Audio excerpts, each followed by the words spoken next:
Aloha. It's very nice meeting Mateo today. I think he'll do fine with mandolin if he ever picked it up for his little fingers. I can see how he's holding it. It was the interesting thing, not pressing down on him. I didn't want to get into it, but I think he'll do fine. As far as like music knowledge, which what he should have is maybe a little bitty piano book, if you could throw it that way.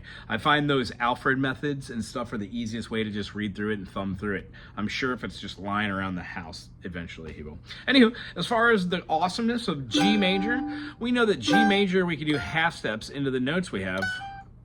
Well, you can also try that for every single chord. G major, A minor, the B minor is a good one that we were talking about. B minor, C major, D major, E minor, and then F sharp diminish, and then G. That's what it's going to be around today.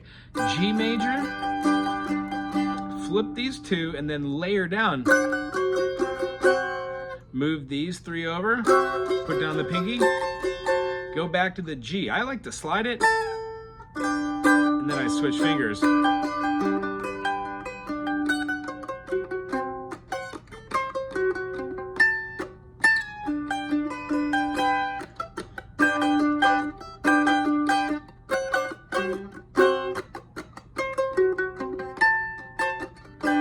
Fun. That's good for the fingers, and you of course can move that up at any time. Do it in A. If you wanted to, you could do it in B minor. You would just have to change the tonality of your groove to a B minor.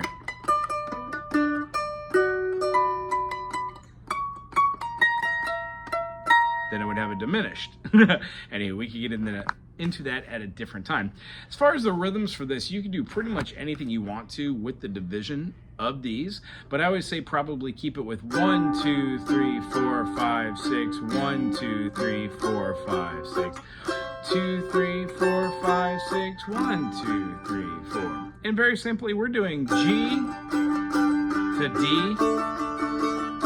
D7, then back to G.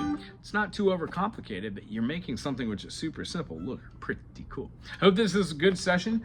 To see that, what we were referring to in the beginning is being able to build your chords. D major, E minor, F sharp minor, E minor, and then rather than going F sharp minor up here again, we would move that up to F sharp minor.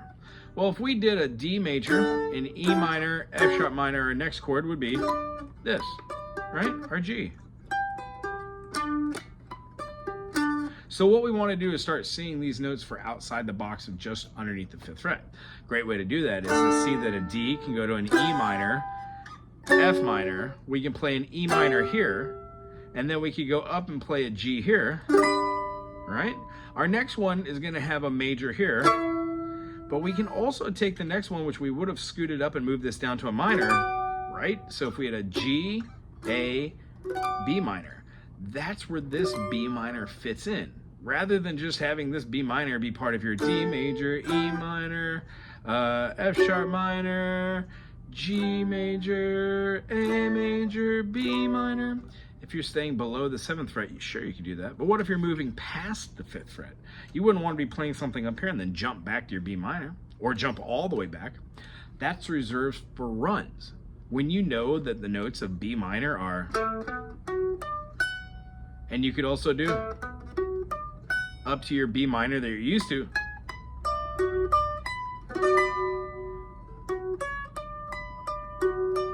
You could also move these to any other B minor note you have up here, because all the notes in B minor are the same.